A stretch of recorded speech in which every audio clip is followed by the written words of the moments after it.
Sometimes I think, Tom Smith, that we should have named the show the BS and Mortgages Show rather than the Mortgages and BS Show. You know, the Alive and Social. That is funny because I was just thinking about that on my way over here. I was going, we don't really talk a lot about mortgages. We talk a lot of BS. Maybe we should change it. I don't know. I don't know. We'll see. We'll see how it all plays out. I mean, we do factor in both aspects of the title of the show, to be sure. To be sure. Well, yeah, but it is deceiving because people are thinking we're going to just be talking about money and numbers and amortizations and all that stuff. We're talking about everything else prior to that. Yeah. Well, we hook them in with the potential financial benefit of what the program is about, but I think we loop them in by having the BS part, be a part of it, and so it's second in the title, but it really is kind of first in the way we do the I know program. Is we still haven't been invited to come out on that pirate ship. We're getting to that. We're definitely getting to that. Yep. We had a guest on the show a while back who actually acquired a pirate ship. It's built on a houseboat frame, if you will, a houseboat hull, and it's completely decked out. Pirate, pirate. And wenches the whole thing. Yeah, he's brought it up. It's docked here in the area now, and we're going to get on that rascal before too long.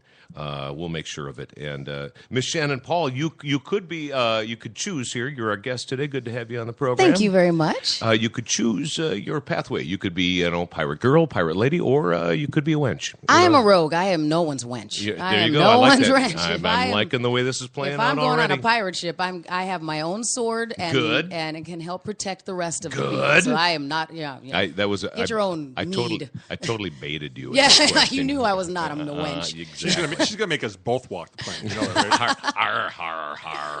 I would go on that as well. If someone had a pirate ship, of course I would go on. Yeah, this thing just rocks, and it's completely decked out. I mean, full bathroom and stateroom, and galley with really nice kitchen. That kind of disposable nice income, galley. that is the silly type of thing that I would buy. I can't even say, oh no, I wouldn't buy a pirate ship if I can. I absolutely would buy a pirate ship. You would buy a pirate ship only second though to something that looked at like the bridge of the Starship Enterprise. Yes, because I've seen some people that have ducked out their guest rooms and things like that and made all those. I was a fan of that, and I remember online I saw someone had built a hobbit hole like they lived in the Shire. Nice. I thought I was a fan of that. I thought that would be great. So there are lots of like that geekly things that you can do with your house. That when you have extra money and you get to design what you want to design. Those are the kind of things that I would probably pick. A tangent real quick, Tom Smith. If you went to the bank or a mortgage guy like you or whatever, and you said, all right, this is the plan, though. This is what I'm going to build. I'm looking to take out some equity on my house, and this is what it's going to – I mean, what kind of reaction happens when those kind of projects come up? Well, I've seen people put garage door windows in their house before, so I haven't seen anything that wild. But, you've got berm homes, all other stuff. Yeah. As long as it appraises out for whatever we need, hey, we'll do it. So I like the garbage. The garage door. So the glass garage door thing. You mean is that what you're talking about? Like the bars and restaurants have? What she did was it's great. It was a garage door. I can't remember how long it was, but she refurbished the house. It was in northeast Minneapolis, and the one side was all windows, but it was a garage door. And she wanted to be able to open it and shut it whenever she wanted because she loved the outside. She's a little eccentric. That's all right. Obviously. But it was really cool. And I remember the builder going, I've never done anything like this before. And I'll tell you, I saw it when it was done. It was cooler than hell. Yeah. Well, speaking of eccentric, the last time I went to buy a house, the first house that I looked at that I got emotionally attached to, and I learned that you do not get every house that you bid on, you don't get. This was how I learned it. Because there are some houses in Plymouth that are like like octagon shaped. They look like, they reminded me of Monchichi houses. I don't know if you probably never watched the Monchichi cartoon, but there's a series of them over in Plymouth, and one of them happened to be for sale when I was looking for a house the last time I was buying, and I really wanted this house, and I didn't get bid, and my bid wasn't taken, and I remember that was how I kind of learned, like the owners were so attached to their house, their groove thing. Yes, that they were kind of like, my realtor had said that they were kind of insulted by our bid, and he was like, "What?" Because their bid, it wasn't like it was super low or anything like that. We kind of just picked a number, and they were like, "Ha, no," which they could have just said. No, thank you. You're right, and we could have, upped it, but they were just offended that I offered them like $4,000 less than what they had said. There's their initial. Price. That's pretty close. Yeah, it was. It wasn't like I said, half or anything like that. I think that's normal for a seller, though. I mean, think about it. If you've ever sold a house, somebody comes in with an offer, if it's low, you're always going to be insulted because you always think my house is worth so much more. Mm-hmm. And right now, sellers are getting what their house is worth and then a couple bucks again. So it's a great time to be selling. But, I mean, a buyer can come in and offer whatever they want for a house. Yeah. And then all you have to do is counter. Yeah. Simple as that. So I mean, because I probably would have upped it, because I figured also the thing about it is that it was a specialty house. It was like not everybody wants this octagon, barrel-colored house that you have. And there's just 3 of them in a row that looked like, it would have been, or if you watched any of those old, like, not Pirates of the Caribbean, but I can't think of it. The Robinson Crusoe, the Swiss Family Robinson. I was wondering if one was built of bricks, one of straw, and one of sticks. No, they all looked like if you went out and you got a bunch of barrels and decided that you were going to make a house. They were weird shaped. I thought, but they were really interesting, and so I liked those. So you see those in the country once in a while, though. You do. That's why it's weird to have it in your city, but. Hey. So where in Plymouth? I mean, just general. I want to go see that now. So right off of, what would that be? Where's the correctional facility that's over there in Plymouth? Never been there. Yeah, got it. Do you want me to give you the street address? I know, because not there's that I would a lake know. and a park. You drive past the lake and the park. I remember that, and then you get to the next street, and it's there, and there's a little strip I know mall that right there. area. So it's over there, and so there's a string of them, like 3 of them, like 3 different sizes, and it's an interesting neighborhood, and then it goes back to normal housing. Yeah, okay, cool. Surrounding this area. I'll be able to find it. Yeah, my accountant lives out in that neighborhood, and there's a driving range out there that I go to all the time. Yes, and so I would know that that's next to the correctional facility. Did we cover that already? Okay, number 2, 3, 4, 7, 4. Hey, Shannan, tell us, give us some insight into the show you're doing here. The geeky it's your stuff. geek show. The geeky stuff. Every Saturday, 2 of my friends and I, Rob Callahan and Jade Satia, we come here and we talk about different geek-esque topics. So we do cover all of the things you would expect, like Lord of the Rings and all the Marvel movies, and what's going on with what's the latest thing that happened with all in the gaming industry and things like that. But we also have a guest geek of the week, because we know that everyone is a geek about something, and that's the point. And so we've had friends come on and talk to us about their love of K-pop music, so Korean pop music. We've had our political geek friend come and talk to us. A friend of ours is super into apps and knows all these things. If you know who's that person that's like, who tries all these apps that you see in the app store? You know somebody that I know does. that guy. Yeah. I know that guy. And then last weekend, we actually talked to a friend of mine who is not only a Doctor Who fan, so we focused on Doctor Who companions, because we do like to be very specific, but we also talked about whiskey, because he owns a whiskey distillery in St. Paul. Wow. And beer?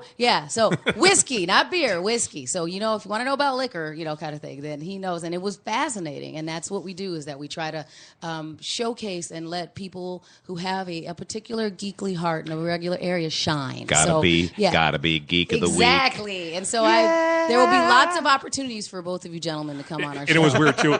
Why would you say that, Because Shannan? I know that you guys know this to be true. I know that you guys are super excited about certain things, and that's the fun of the show. That's so cool. You might go, I don't know as much as they said about Star Wars, but there's something that you're really excited about. Like, you sent me a story that we're going to use, because you sent me, BT sent me a story about Goonies, and this being their 30th anniversary. Goonies. See, and now Tom's already into Goonies. And so it's going to make sense. We're going to talk about it this week, because not only do we have our guest geek, not only does he know about the Goonies, really a lot about it, but he also is a big fan of 80s pop music. And so we're going to talk about some underrated 80s bands this weekend. So it's a good theme. Chester Copperpot. Yeah, exactly. So it's fun, and we get to hang out with 2 of my friends. Right. What's funny is when I met Shannan a couple weeks back. Yeah. I meet this lady, suave, all hip, uptown girl, right? And she starts telling me what a geek she is, and she's telling me some of the stuff. I'm just going, why?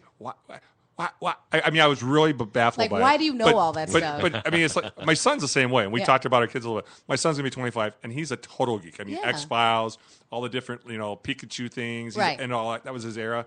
But he went to Comic-Con. Remember we talked about that? He went there. Comic-Con was And now he's going to fun. some comedy show tonight, some deal. I don't know what it is, but... What he's going to tonight probably is Doug Does It All. So Doug Benson's in town. Oh, and he has geez, a very Stoner popular... Doug. Yes, he has a boy. very popular podcast. And so he's they're doing great. a live That's what he said, a live too. taping of that. So he's going Yeah, to... he'll cool. probably be, my son will probably be the stoner in the front row. So. Going, I totally know what you mean. Oh, when I think Shannon's right. We all have some sort of a geek in us. Right. absolutely. Because sports geeks are the same way. Like, everybody has that thing that they're super involved about, and we like to be able to give those people a platform, because they're, as much as you're into it, you probably have a bunch of friends that are like, dude, just shut up about that. And so that thing. yes, please. So here's a chance for you to let all of those the opportunities to let that your shine. Geek Flags right, shine. exactly. So I could come on and do all my Norm one-liners. Exactly. Yes, It's a actually, that'd be doggy-dog fun. world, and I'm wearing milk-bone underwear. But That's if we right. did Cheers, that would be fun. I have a friend that she came on. She's a big fan of Murder, She Wrote, and we talked about Murder, She Wrote for a half an hour.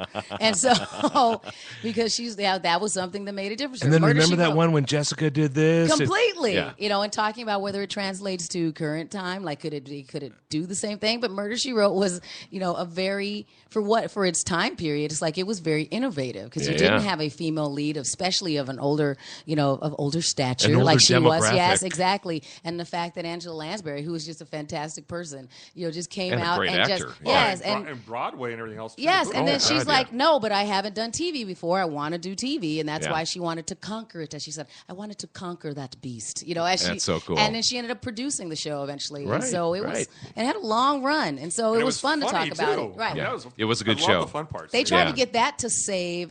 It was nearing the tail end of when Magnum PI was waning, and so they actually did a mashup, a crossover of episodes to try and put a So little Thomas more light. Magnum visited with Yes, with and then she Jessica? went in, and then I she remember went that. on there, and then she went on their show, and it was to try and inject new life into Magnum PI. Sure. And Okay. didn't they do that show? Didn't they do it too with? Oh my God, I want to call him Bosley.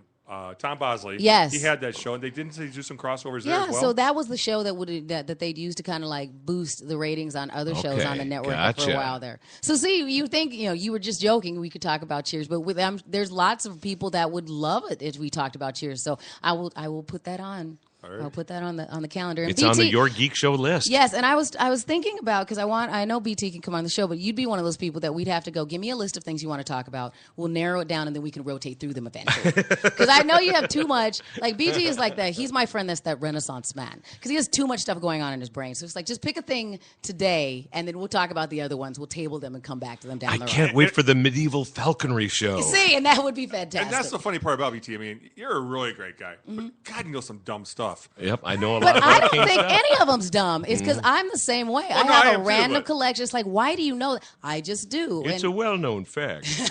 Well, it's like years ago, I actually did the loans for the original Puke and Snot. yes, Yeah. Okay. from Renaissance Fair. And I went out to Renaissance a few times back then, and I really kind of started getting into it. Now, I Mark wasn't the type of person I was going Mark to dress and Joe, up. yeah. Okay. Of course, the original Puke and Snot are not there anymore. Right. But that is so cool out there. But there's a total geek out right there. Yes. Oh my gosh, I couldn't believe it. The people that dress up, and was it the other one, the Travelers? They do all the summer festivals. They go to like Oktoberfest. They dress up as the Travelers and Yeah, stuff. yeah. I'm like, how do these people get into this stuff? I mean, That's you the got to whole have. point. Is that That it's is like the you have a point. different. Everybody has a different thing, and I have friends like coming up on July 4th weekend. There's another science sci-fi convention town, the local one, which is called Convergence, and there'll be a lot of people that are cosplaying and dressing up at that one as well. So it used to be, I think, that there were smaller levels of people who pockets of geekdom. But now, because we have the internet and of things sharing. like that, you can find more like-minded You can find people your friend. easier. Exactly. And you can get deeper into these things because now it's like, well, a lot of these people, we used to be the outcast, but now we have disposable income. So you can get better at whatever you're geek about. Like I have swords because I can afford to buy swords, So it's like, okay, what do you collect? That's what I I have collect. a mace. Yeah, nice. Yeah. Impressive. Well, See, you're teetering. You're right there. It Yeah. won't take much for us to push you into No. that. I used He's to a- collect he's- stuff from castles and stuff.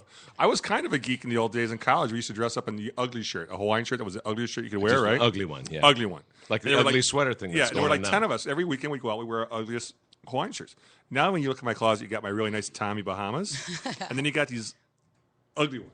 So that's the best word I can put for it. And it's the type you want to go out and you wear it, and somebody looks at you, and you just almost want to throw up when they look at you. And then some people go, wow, you wear that with a badge of honor. Yeah, and they just exactly. understand what you're doing. You're strutting with Why do you have pride your there, shirt, mister. But why do you have your shirt tucked in and a belt? Yeah. Oh, now and nice white socks there with the Birkenstocks. Exactly. There you go. Saw Now that this we're weekend talking. actually in Wisconsin. So Stop it. Don't go there. if you got to be comfortable, then I guess be comfortable. Indeed. see what? So you're right. We just talk bullshit. Yeah, Yeah. we get our way up to it. So but now switching and doing it the other way is just bearing the lead, is what you're saying. exactly. Okay. Yeah, Fair so enough. Now we got to dial it in though a little bit. Now we're going to dial it in because we asked Miss Shannon to be on the show this week, like Jackie last week, Mm-hmm. and just in a broad way, come up with a game plan. You're a single mom, Right. kid with autism, Yes. special needs kid, had a house before, Right. divorced now, Yes. so you're on your own. And so Jackie last week, she's married, kids, moved into town, different set of circumstances. Now here are your circumstances. Because I've been in that position. Like when we got rid of we ended up when my husband and I decided that we're going to move into North Minneapolis because we had the opportunity to buy a foreclosure, then we sold my townhouse that I had over in Eden Prairie. And it was a difficult process because we were trying to sell, so we ended up short selling it. And so I was glad that we got rid of it because I was at that point where I'm going, you know what, the bank could just take it because it was something, because we have so many things going on. Sure. It didn't make any sense for us to try and rent it out and keep track of it. It's just one thing too many.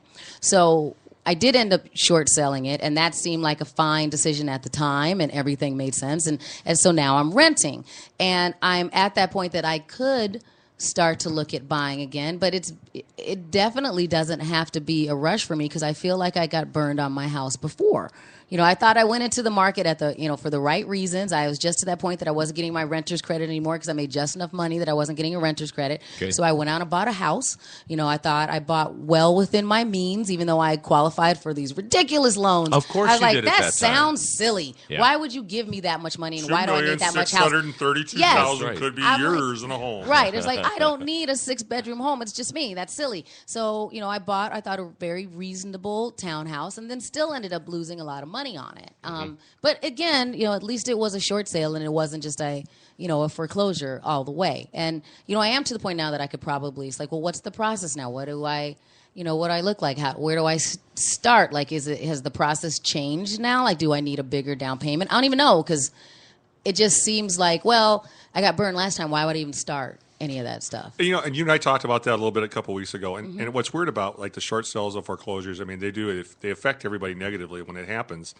And what I think sucks, and of course I'm not the guy loaning all the money, is that in some cases there's a situation where somebody had a property, just like you did. You had the two properties, so you sold the one. Right. Ended up on a short sale. It wasn't like you wanted to get rid of the property just to get rid of it. Right. You didn't need it anymore. And there's times where people have situations like that, but they don't consider it an extenuating circumstance. Right. If you have a short sale or foreclosure because your spouse died and now you need to move, that's an extenuating circumstance. Gotcha. But if you had a job relocation, you lost your job, things like that, it isn't. And there are different things in there. I mean, I kind of feel like borrowers get shafted. But Shannon was telling me about this, and we started talking about renting versus buying, and like, there's pros and cons either way. I mean, I'm here to give people money for loans. Right. But sometimes it does make sense to rent. And we talked a little bit about that. I feel like I found the sweet spot as a renter, for what I need. And so planning ahead, I think a lot of the reasons why I would get a house now, or what the reasons why I got a house before, I wouldn't necessarily go now, because it's who's going to help me take care of it? How much house do I need? I have to be very particular about where it would be on a block, kind of because of my little boy who's 7 now. But I don't need to be distracted, from what I'm doing or when I'm focused on him. So it couldn't be, I'll see these really great houses, I'm like, oh, the street's too busy. So I'm going to be such a picky person when I buy another house that it's like, why do I even look, at this point? And that would be something, I mean, again, like I said, I'm supposed to give money to people, but when you're ready to buy, you're going to know. Okay. That's the first thing I would say. Because when you see that house you like, you're going to go, I want that house. Right. It's not going to be like, okay, well, I need a new shirt to go out Friday night, so I'm going to go out. And I can't find what I want, but this one will work. It's not the same thing. You're looking for something that's going to be more of a permanent foundation for you. And I know you and I talked about your son a little bit. It's like, so you want to make sure that when you buy that house, it's the right neighborhood for you and for him and for you two both. Because that might be the situation where I'm not buying the house going, okay, I'm going to pass it on to him, but it might be something that I want to be able to pass on to him, along with, is there going to be a caretaker for him when I'm Lord willing, I'm here a really long time, but is it somebody eventually is going to live in this house with him, and that's how we move forward. So that's the long-term goal, as I go, where would be a place that he would be comfortable long-term if something happened to me? Because of the neighborhood and change. Yes, exactly. Right. Okay. Exactly. Yeah, That makes so sense. if I was going to have something that you want to have property and maybe pass it on to your kids, but that's what I would be looking into, was going, okay, he can be an adult here and function, and he might have somebody that lives along with him, and I would leave it for that way. A friendly neighborhood, yet one that's convenient to different things, stuff like that. It has to be on a bus route, or it has to be, near whatever the resources were that he would need. So, those are the things that I look look around. But it's interesting. Your needs aren't too far off a lot of people, in different circumstances, but with similar strata of needs. Right. Whether that's an elderly couple that wants to live on a single level. Exactly. And they want to eliminate one car and then still take public transit. So, I mean, things like that. I mean, we're really looking at similar circumstances. Well, that makes me feel better. On a it base feels line, but obviously different circumstances. in my from head, a it personal feels so perspective. weird and so. It's just you is what it feels like sometimes. And I think that's a lot of just dealing with my little boy at a time. I have to remind myself, no, there's other people that are going through it as well. But you do start to feel like nobody has to deal with what I deal with on a daily basis. We have the weirdest little, lifestyle and quirks. And we function well because we have complementary malfunctions. I'll But you trade do look my at that- 3 for your 1. I will trade my 3 for your 1. They're adults. you They're all would have adults, to, but you know what I'm talking about because we talked a little bit. That's what I feel like we'd have to do, though. It's like my one kid is a little bit more work than most random one kids, that kind of thing. So, but he's great, and so I just want to make sure that he's taken care of, and I do worry about that stuff. Big T going there forward. was shaking That's his part head, of being by a the way. parent. That's part of being a parent too. I mean, you worry about your kids, and again, I mean, without getting into it, you've got a situation. You want to make sure that he'll probably stay in the area when he's a little older and stuff like that. So you want to make sure it's an area that's friendly for him, and it's conducive for him. And that makes sense. I mean, you never know what the future is going to hold. Right. I mean, you could end up moving in 5 years again anyway. So. Exactly. Yeah. But I mean, to go back on the other part of it, I mean, for you right now, you're trying to figure out should you stay where you're at because you do have a unique situation, Right? Unlike a lot of renters out there. I mean, I was looking today; rental prices are going up and up and up and up and up and up. They're more expensive than they've been in ages. I was looking at this chart; it was like this. It was like looking at this today, unbelievable. And the chart, instead of banging out, it's continuing to rise. It's going up. So they're expecting Why that rents is are going to that? Why are rents going up right now? There's no housing supply for one. Okay. Millennials are being picky on what they want. And people my age are going, I don't know if I want to sell my house because I think it's worth more and buy this other house that I think isn't as nice as my house. Okay. So you've got a lot of mixture going on. The bigger part for you two is, like you said, going back is, are you able to buy now? We talked about that real briefly when we got together last time. And you can. We talked about that. You can. I mean, there's requirements when somebody's had a short sale or a foreclosure or a bankruptcy that they look for. Usually the most minimum on most of the loan programs is about 3 years or some stuff that's 2. Right. But you've had it It's a while. been that while. Mm-hmm. And what we're seeing now is a lot of the people from the 07, 08, 09, 010 are starting to resurface, but they can't find property and their rents are going up. Mm-hmm. And they're frustrated about that because they say, hey, I know I can get my same house for less than what I originally had it, but I can't get it because they're not selling it. But my rent's going to go up another $100, and I'm paying more for rent than I should for a house. Right. You're in a unique situation because your landlord loves you. Yeah, he's really nice. So I mean, shouts out to Cliff, kind of thing. Nice. So I do, so I did find like the sweet spot of, he had some not stellar renters in there before, so he seems to really be on our side, and he just wants to make sure that that you're happy, and that's because you're good renters. Yeah, so until that changes, that's the other reason why I'd be like, okay, I could kind of plan ahead on things, because it is a very, for us, it's a reasonable rent because compared to what I was paying before on my house payment, it's less as well. And so that was the other thing is that I sat down and figured out, well, what's the maximum I could pay? And then I went under that intentionally just to try and give myself some breathing room because it had been so difficult when I owned the house before. Sure. So I'm like, learn from that lesson. So I hopefully would get back to being able to squirrel away money if I wanted to buy a house or do something again because it wouldn't be an issue. Well, and I think the big thing is for you, it's just like any buyer. I mean, when a buyer starts going, hey, I think I want to buy a property, is where are you at? What can you do? At least know what you can do so that if you see that house that's out there and you want to make an offer on it, you can do it. Because what happens many times is a buyer wants to buy a house. Let's say they go out and they sell this house for $280. Yeah. Okay. They come in, they talk to me, you can afford $230. Well, now they've seen this house for $280, so everything at $230 they don't like. It seems crappy. Yeah. So that's why we talk about it. It's so important to get pre-approved because you need to know what your constraints are going to be before you start jumping on something you shouldn't. Right.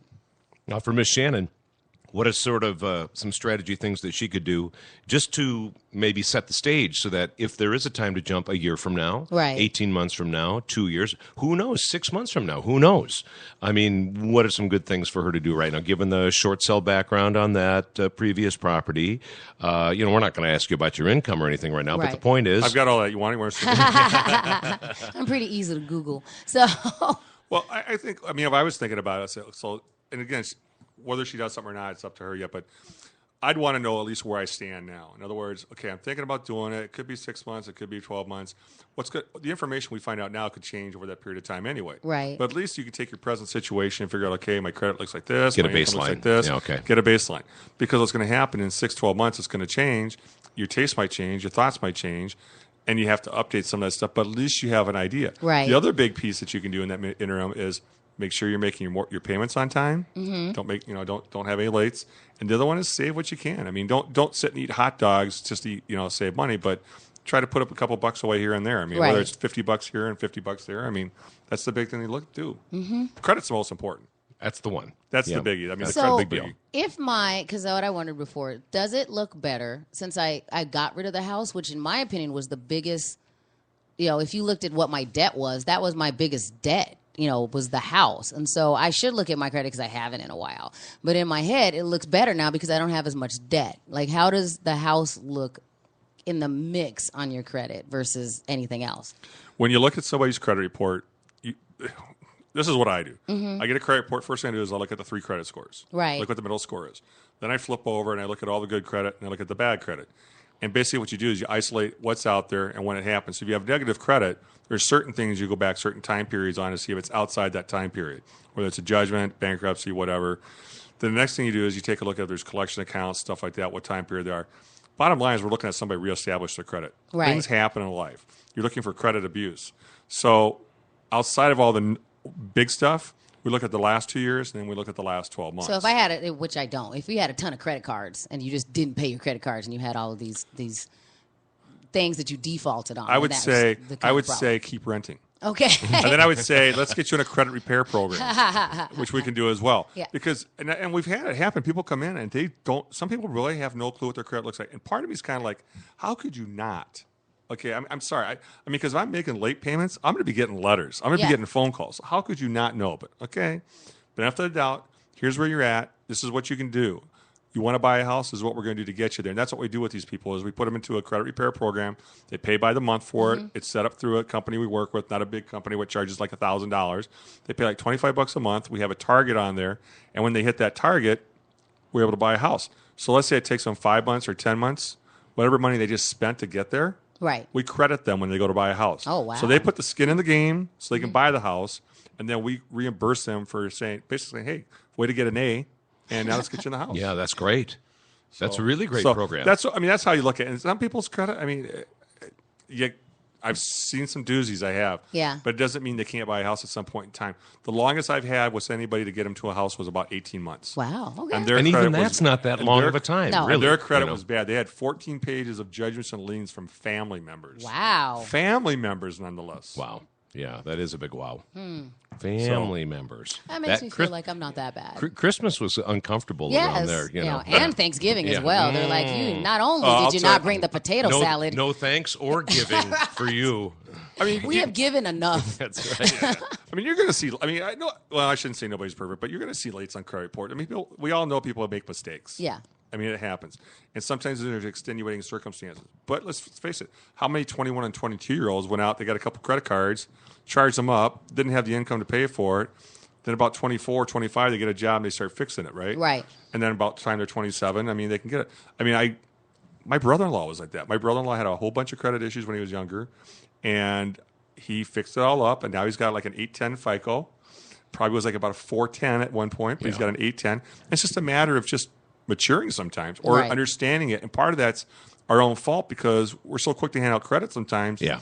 You don't know what it means. Like my kids have established credit, but they don't know how to use it because I kind of monitor it for them. But at some point, I'm going to have to say, here's your credit You have card. to handle it on your own. Well, you bring up a good point about throwing credit out. I mean, that's what the bubble was all about in 07, 08 was. And Shannan spoke to that as well. She could have bought a 6-bedroom home, Yes. and as a Some single mini person. mansion. It's like, it's just me. And people were willing to let you do that. I'm like, I don't want to clean all of that. Well, There's that's no reason. me too, Exactly. right I'm there. like, never mind. I legitimately heard stories, okay, because we had these 0 down, 0 income verification loans, right? So nobody verified the income, nobody verified the assets. Basically, you showed up, you had a pulse, and you had the money to close. Yeah. And people were buying houses. I mean, it's happened in a cul-de-sac by me. This cul-de-sac by me had a bunch of $400,000 or $500,000 houses. and 4 of them went into foreclosure. It turned out later I found out that nobody in any one of those houses worked. Oh, I'm wow. going, how the heck did they get the loan? Right. Well, what they were doing, they got approved for the first mortgage based on having enough equity to put down. And since it was a no income verification loan, the income they needed was written down. Then they went and got a second mortgage doing the same thing on a no income verification. So they got the money from the second mortgage to pay for the first mortgage to put down. Their own mini Ponzi scheme. Right. And the house was 100% financed. Yeah. You know, and you had a lot of that going on. You had the straw borrowers. You had the inflated prices on houses. I mean, you had people that really took advantage of things and effed a lot of people over. Right, they messed me up because Yeah.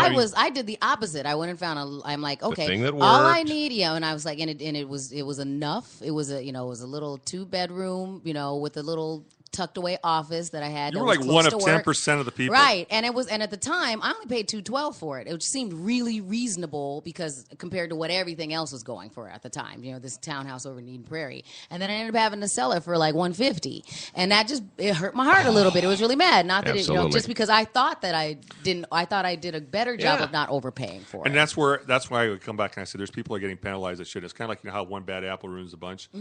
Greed. And everybody says, what do you think screwed it up, Tom? I go, greed. It's just flat out greed. Doesn't matter if it was the consumer, the mortgage company, or the investors on Wall Street. It was greed. People saw what they could get on either end and they took advantage of it. Right. And the scary part is it'll happen again at some point. Yeah. And I mean, at the time, this is why I'm like, I try to release things to the universe as much as I can. I'm like, okay, it all worked out. And when I found that first house, there was a reason why I started looking. It seemed to make sense. And I looked at a lot of houses, and I happened to have a good realtor at the time. And I looked at a lot of houses, but the couple that was moving out, I was renting an apartment over in Golden Valley, and it was a gay couple. So these two guys were ready to buy, and they wanted to move and found a house over in Golden Valley. And so they were trying to get out of their townhouse, which happened to have the right layout for what I needed, Sure. At the time. And then that was before I had my little boy and things like that. And so I'm like, this townhouse that was built in like the 1980s is way too fragile for the little boy that I have. And that was why we decided to move and to find something else that we could, set up. And so I kind of go, okay, well, if I started looking now, knowing me, I'm really not going to do anything for at least a year, so, and if, and I do want to be in that position where it's like, well, if the right thing Well, there you go. up doesn't So make sense. Here's the lesson so far, right? Say That's what you it. I can. mean, you want to be prepared, and you don't just settle. Right. Get the Kind of like we house talked you want. about all, like the guys, don't just settle. Right. On He's that- now on the list of Shannon does bad dating advice. On that note, it's time to close out another Yay. Mortgages and BS show with Tom, BT, and Miss Shannan Paul. Thank Your you, Geek guys. Show. Your Geek Show is the one you want to check out Yes. for all things geeky. And very easy to find us on the web is yourgeekshow.com. Sounds good, my And friend. we're going to have a big party now, aren't we? Yeah, we got a little thing going on here. Yes. The very first Mortgages and BS show featured one Tim Mahoney as a guest, and Right. Tim's going to do a special house party here at the Alive and Social House in South Minneapolis. And so we're going to segue. Should we give out from- the address? We're going to segue. No. We're going to segues from Mortgages and BS to music and BS with Tim. And with Very Tim, Tim. and Beer. with Tim, There, it's a a lot lot of of BS BS and yeah. BS. So we got that going on. Shannon, I really appreciate you coming on. Thank you. And when I get my credit score and stuff like that, I'll talk to you about all that Well, I stuff. can do that part. Yeah, and, Good. All right, you can help me out. start saving. Yes. Whatever you can. Nest egg anything you can. That's I guess the other lesson to be learned from this is that credit score and that nest egging. And I got to figure out my biggest geek thing so I can come on the show. Yes, and you can just pick one for now. That's all you have to do. Just pick I've got one for now. multiple ones, I but- know, so pick one for now. I like chick shows too. That'll be great. See, Pretty this is going to Little be fun. Liars. I see where this is going Nice. already. I'm liking. excited. I'm looking forward to an upcoming episode of your Geek Show now. Tommy do it boy, here. your sensitive side is coming out. I like that in you, man. I'm good. I can wear pink too. Very good. We got a little salmon thing going on Little today. salmon, yep, so little that salmon. works out. Yep. So bust out to my wife for letting me wear salmon. More BS and more mortgages next week. Shannon, thanks again. Thank you. Tommy, we'll see you then. Take care.